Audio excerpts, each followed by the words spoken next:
আজকের ভিডিওতে আমি আপনাদেরকে দেখাবো মাত্র ৩,০০০ টাকায় সুনামগঞ্জের ৫টি আলোচিত দর্শনীয় স্থান ঘুরে আসা একটি সম্পূর্ণ ভ্রমণ গাইড। এই ট্রিপ প্ল্যানে যা যা থাকছে: ঢাকা থেকে সুনামগঞ্জ যাওয়া আসা, ৫ বেলা খাবার, ২ দিন ১ রাতের জন্য বোট ভাড়া এবং অটোরিকশা ভাড়া। যদি আপনি এবং আপনার বন্ধু বান্ধব মিলে একটি বাজেট ফ্রেন্ডলি ভ্রমণের কথা ভাবছেন, তাহলে এই ভিডিওটি একদম আপনার জন্য। পুরো ভিডিওটি মনোযোগ দিয়ে দেখুন, যাতে আপনার পরবর্তী ট্রিপটা হয় একদম ঝামেলামুক্ত ও স্মরণীয়।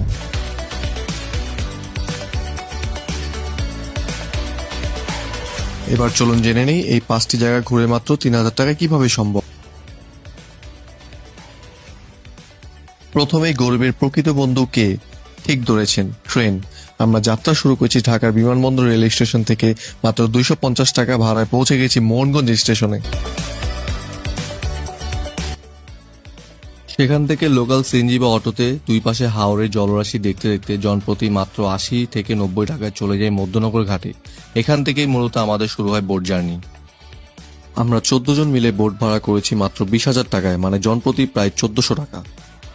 দীর্ঘ ১ ঘন্টা অটো জার্নির পর সকাল ৬টায় কোনোরকম দেরি না করে আমাদের বোট ছেড়ে দেয় আমাদের প্রথম গন্তব্যস্থান ওয়াচ টাওয়ার। ওয়াচ টাওয়ারে পৌঁছানোর আগে ১৪ জনের জন্য ৫ বেলা খাবারের বাজারের কাজটা সেরে নিয়ে একটি লোকাল বাজারে খরচ হয়েছিল প্রতি বেলার জন্য ১২০ টাকা। বাজেট ট্যুর মানেই দরদাম বুঝে চলতে হয়, তাই আমরা ওয়াচ টাওয়ারে গোসল করার জন্য একটি নৌকা ভাড়া করি। ১৪ জনের জন্য মাত্র ৬০০ টাকা, সময় ২ ঘন্টা, মানে জন প্রতি খরচ পড়ে মাত্র ৪৫ টাকা। এই সামান্য টাকায় হাওরের কাঁচা পানিতে ডাইভ, সাঁতার আর পূর্ণ দিনে দুষ্টামি সব মিলিয়েছিল একটি প্রাইসলেস এক্সপিরিয়েন্স।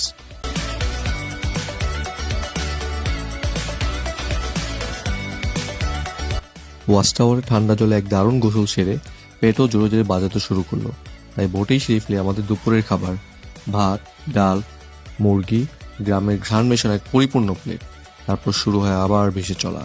হাওরের বুকে ভাসতে ভাসতে বোটে গিয়ে চলে আমাদের পরের গন্তব্য, রূপকথার মতো সুন্দর নীলাদ্রি লেকের দিকে।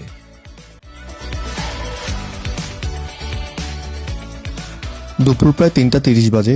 আমরা তখন পৌঁছে যাই টেকের ঘাট।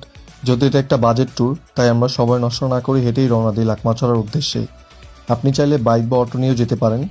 বাইক নেবে জনপ্রতি ১০০ টাকা, আর অটোতে গেলে জনপ্রতি খরচ হবে ৫০ টাকা। আমরা হেঁটে গিয়েছি। ট্রেকিং টাইম প্রায় ১৫ থেকে ২০ মিনিট। বন্ধুরা মিলে মেঘালয় দেখতে দেখতে পৌঁছে যাই লাকমাছড়া।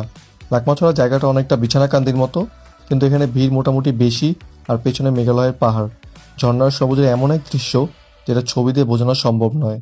বিশেষ করে বর্ষাকালে এখানকার পানি থাকে আরো অনেক বেশি, আর স্রোতধারাও থাকে অনেক। তখন জায়গাটা হয়ে যায় একেবারে হিডেন প্যারাডাইস। টেকেরঘাট থেকে ফিরে বিকালের নরম রোদে আমরা সময় কাটাই স্বপ্নের মতো এক জায়গায়, নীলাদ্রি লেক। এক পাশে নীলাভ পানি, আরেক পাশে সবুজ পাহাড় আর ভারত সীমান্ত ঘেঁষা নান্দনিক দৃশ্য। এখানে দাঁড়িয়ে মনে হয় সময় যেন একটু ধীরে চলে, আর প্রকৃতির নিচে হাত ধরে বলে, কিছুক্ষণ থেমে যাও। এটা শুধু একটা লেক না, এটা শান্তি খোঁজার জায়গা।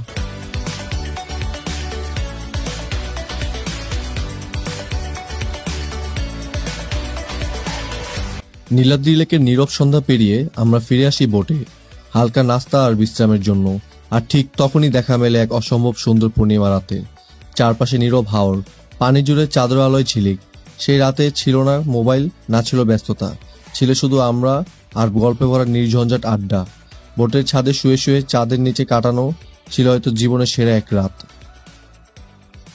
সকালে ঘুম থেকে উঠে যখন চোখে পড়ে হাওরের এমন অপূর্ব দৃশ্য, মন থেকে একটাই কথা বের হয়: এই ট্রিপের এক একটা টাকা উসুল।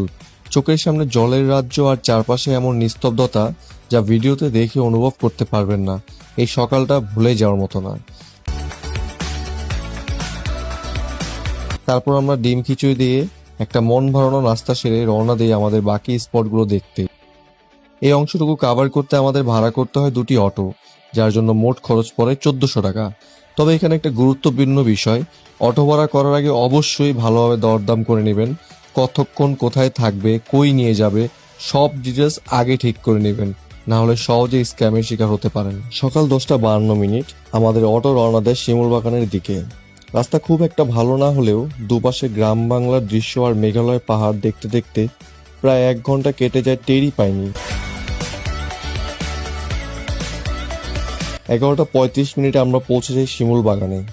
প্রবেশ করতে জনপ্রতি ৫০ টাকা টিকিট কেটে ভিতরে ঢুকি। বাগানটা সুন্দর, কিন্তু কেন যেন মনটা খুব টানলো না। হয়তো ফুল না থাকার কারণে তেমনটা লাগেনি। তবুও প্রকৃতি মানুষের আলো ছায়ার খেলায় সময়টা মন্দ কাটে না।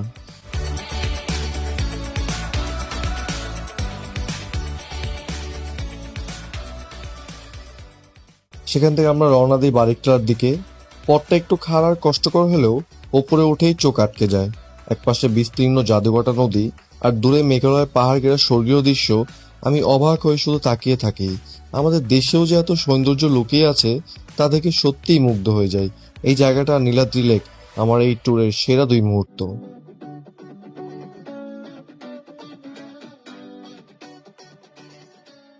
দুপুর ঠিক 3টায় আমরা ফিরে আসি টেকের ঘাট, সেই জায়গা যেখানে আমাদের বোট আগেই ছিল। আমরা বোটের এক ভাইকে অনুরোধ করি যেন একটি নিরিবিলি জায়গায় নিয়ে যায়, যেখানে পরন্ত বিকেলের আলোয় একটু জলকেলি করা যাবে। তিনি যেন মনের কথা বুঝে ফেললেন। একটি জায়গায় বোট থামালেন, যেখানে গ্রামের সরু পাকা রাস্তা হাওরের পানির সঙ্গে একাকার হয়ে গেছে। সেই রাস্তায় জলে দাঁড়িয়ে আমরা দিলাম এক দুর্দান্ত গোসল। এই মুহূর্তটা ছিল ওয়ান অফ দি বেস্ট, পুরো ট্রিপের সেরা স্মৃতিগুলোর একটা। এরপর ধীরে ধীরে আমাদের বোট পৌঁছে দেয় মধ্যনগর ঘাটে, আর এখানেই শেষ হয় আমাদের আজকের ট্যুর। তবে যাওয়ার আগে কিছু জরুরি সতর্কবার্তা। বোট ভাড়া নেওয়ার আগে ভালো করে দরদাম করুন, সম্ভব হলে আগেই বুকিং দিয়ে আসুন। আমি আমাদের বোটের নাম্বার ভিডিও ডিসক্রিপশনে দিয়ে দিব। বোটের জেনারেটর আইপিএস কতক্ষণ চলবে এটা পরিষ্কার করে জেনে নিন। বাজার করার দায়িত্ব নিজেদের হাতে রাখুন, ওদের উপর ভরসা করে বাজার করে ঠকতে পারেন।